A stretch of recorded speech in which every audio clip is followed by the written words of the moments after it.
just got cut off, but I'm back because I wanted to finish part two. I was in the middle of talking about branding. Okay. And if you're struggling with branding, this is part two. Go back and watch part one. Again, in 2026, everything, we're just picking up right back where we left off. Everything has to do with branding because your branding is your reputation. Whether or not you want to start your own business, whether or not you want to go and work for somebody, your branding is your reputation. And branding will make it easier for you to open doors for yourself. Imagine if someone comes to you and says, "Can you solve my website problem?" And then you say, "Your website problem? I've been creating content about it for the last 5 years. I've been talking about it online for the last 5 years. Do you think I'm an expert? Do you think I can solve your problem?" They'll say, "Oh, well, if you've been making content for 5 years and you've just been talking about it, yeah, of course you're an expert." That's how they're going to see you. And that's what I want you to benefit from. You need to have this library of you talking about and establishing your brand. Because if you don't have a brand, other people are going to talk about your brand anyway. You already have one. What I'm saying is that you need to create your brand purposely, right? People need to know about your brand purposely. You're going to create something that you're saying, okay, cool.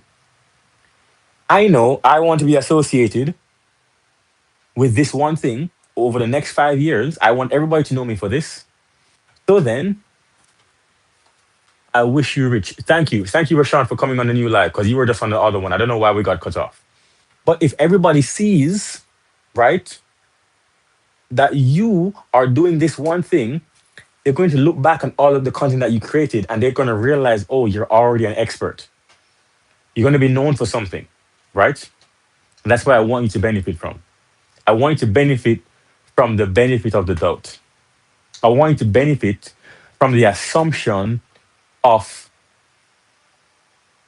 what's the word I'm looking for? The assumption of there's a word for it. The assumption that you know what you're talking about. The assumption of there it is, competence. The assumption of competence. Because most people without a brand, all right, this is good. This is great. This is great. This is great. Most people, if they're going into a workplace or they're going into a job or they're going to into a sale, right? They have to prove their worth in the sale. If you don't have a brand, you have to prove yourself in the sale, in the meeting, in the interview. But does Hermes have to prove their quality to you? No. Does Louis Vuitton have to prove their quality to you? No. But the China store does at the corner, right? They have to because you go in there and you see whether it's good quality. So then here's what it is. Branding makes people assume, this is good, that you are already quality. People are going to assume that you're already competent at what you're talking about because you've spent time branding. And if you can master this in 2026, it's going to be so much more easy for you to open doors because they're going to assume that those doors should have been opened for you already. Yo, you also subscribe if you're not subscribed already. I'm telling you right now because this is great. This is what I want to start 2026 with. I want you to get it. I want you to get it. If you don't have a brand, you're going to have to convince people of your value. But then if you spend time establishing your value by multiple public associations between you and something of value that people already assume that is valuable, or some type of information you want to associate yourself with solving websites or with helping animals or with healthcare or with financial freedom like myself or traveling or cars, whatever, you are going to already have the assumption that you know what you're talking about.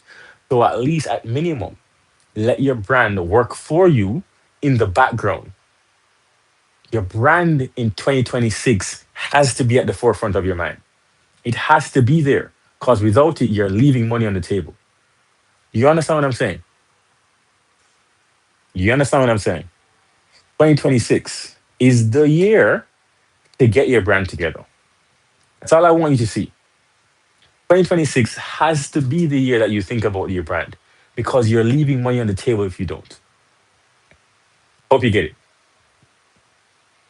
This is good. This is good stuff. This is good stuff. I hope you all subscribe because this is this is worth it.